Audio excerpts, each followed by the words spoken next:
So as you read through Genesis and you get towards the end of the book, you have a lot of focus on Joseph, chapters Yeah. 37 to 50. Yeah. And you mentioned earlier that Jacob's prophecy is about the kingship coming from Judah. And Mhm. yet you've got all of this discussion about Joseph and so much of the Joseph narrative. Can you discuss that section of the book? What's it doing, and how does that point us forward to Christ? Yeah, there's a lot going on in the Joseph story. There's some sub themes as well. Uh, when you think about Joseph, you think about someone who faces a lot of adversity in his life. Now, early on, part of that may have been partly due to his own immaturity. He's a tattletale little brother, and his brothers hated him. I mean, they hated him because of the favoritism his father showed him with the coat of many colors, however you understand that special robe.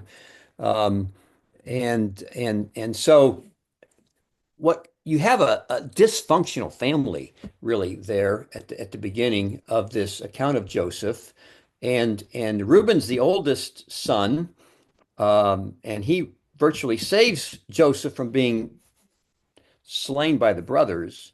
Well, Judah is the one who they throw Joseph into a pit. Judah is the one who suggests that they sell Joseph into slavery to a Midianite caravan going to Egypt, which they do, and then they lie to their father. Well, the whole story of Joseph is about Joseph, but it's also about this family and which of the sons will become leader of the family. Reuben's the firstborn, but he always falls short. His advice and everything always falls short. And it's actually Judah, even though you got chapter 38 there, Judah and Tamar, which is kind of a left turn there, if you will. But Judah is really the one who, in the Joseph story, emerges as the leader of the family. Of course, Joseph's in Egypt, and Joseph tests his brothers, um, and it's clear that the brothers have changed, and Judah is willing to sacrifice himself for Benjamin. But what happens? So that's a major theme there. But really, what happens with Joseph, as you know, he goes to Egypt and he gets a pretty nice place, the home of Potiphar. He has oversight of Potiphar's house, um, but Potiphar's wife accuses him of a sexual advancement toward her. Of course, it's false, and so Joseph ends up in prison. Everywhere Joseph goes, he's put in charge of things. He must have had a tremendous gift of administration. I mean, he had complete charge of Potiphar's house.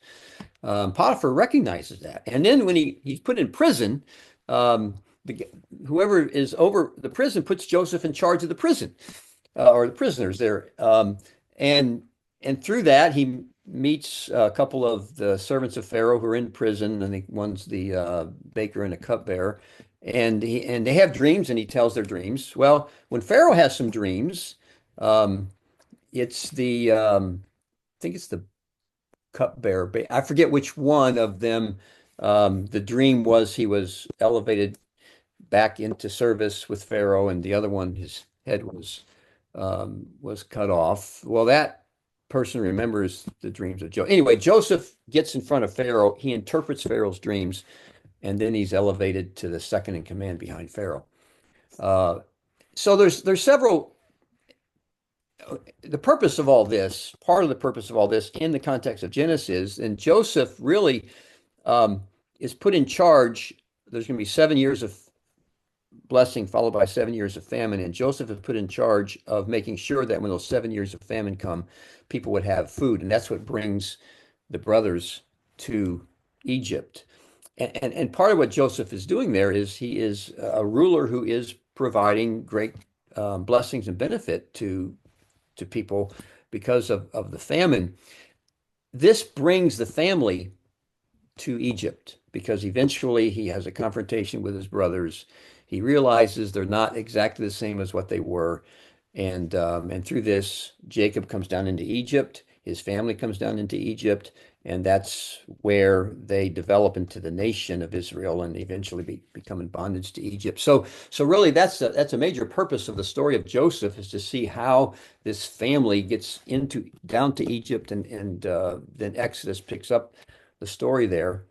But in terms of its relationship to Christ, I think in a general sense, you have a righteous individual, Joseph, especially once you get into he's sold into Egypt. I mean, he's in the right. He did not make any advances on Potiphar's wife, and so you have false accusations brought against him. You have him being sent to prisons, but then he's elevated to the second in command of Egypt. And so you may have a humiliation, exaltation kind of a pattern there that you could apply to Christ. And then also as he rules in Egypt, it is a beneficial rule uh, for um, for the people, and even for his own family, his own people, God's people, as well as they benefit from his rule.